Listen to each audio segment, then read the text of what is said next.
اعوذ باللہ من الشیطان الرجیم بسم اللہ الرحمن الرحیم ان بطش ربک لشدید، بے شک تیرے رب کی پکڑ بڑی سخت ہے۔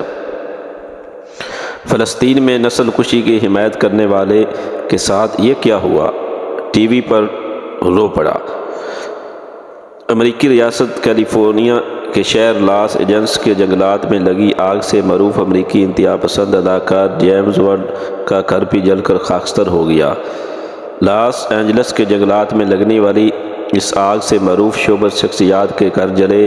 شہر کے شمالی علاقہ میں تیز ہواؤں کے باعث پھیلنے والی آگ نے کئی گھروں کو اپنی لپیٹ میں لے لیا، خاص طور پر مشہور پینک پریسٹریز کے علاقے میں، جہاں مشہور شخصیات کے مہنگے گھروں کو نقصان پہنچا۔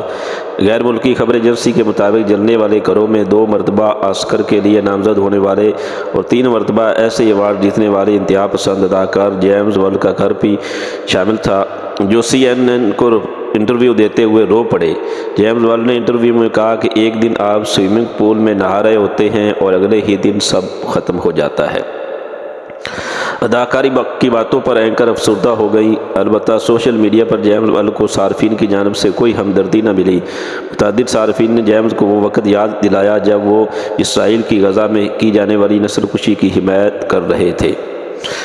فلسطین میں نسل کشی کی حمایت۔ عبداللہ نامی ایک صارف نے لکھا، جیمز ون وارڈ جس کا گھر لاس اینجلس میں لگنے والی آگ میں جل گیا، اب وہ عملی طور پر غزہ کے فلسطینیوں کے دکھ اور درد کو سمجھ سکیں گے، جنہوں نے اسرائیل کی حمایت میں فلسطینیوں کو قتل کرنے کا مطالبہ کیا تھا۔ ایک اور صارف نے کہا کہ جو کوئی ناانصافی کرتا ہے یا اس کا ساتھ دیتا ہے، خدا اسے جلد یا بدیر سزا ضرور دیتا ہے۔ یہ خدا انصاف ہے جسے وہی سمجھ سکتا ہے جس کے دل میں کچھ ایمان ہو۔ امریکی اسلامی اسکالر اور شہریوں کے حقوق پر بات کرنے والے ڈاکٹر عمر سلیمان نے اپنی ٹویٹ میں کہا، دعا ہے کہ خدا لاس اینجلس اور اس سے باہر کے معصوم لوگوں کی جان و مال کی حفاظت کرے۔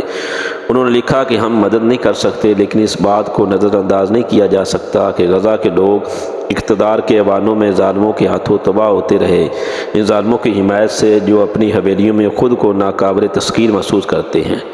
قدرت کی لاٹھی بے آواز ہے، جب اس کی پکڑ آتی ہے تو بڑی سخت ہوتی ہے۔ کس طرح اللہ نے سپر پاور کو بے بس کیا اور گھٹنے ٹیکنے پر مجبور کیا۔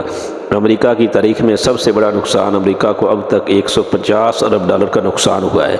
اسرائیل کی حمایت کرنے والوں کو اس سے سبق حاصل کرنا چاہیے۔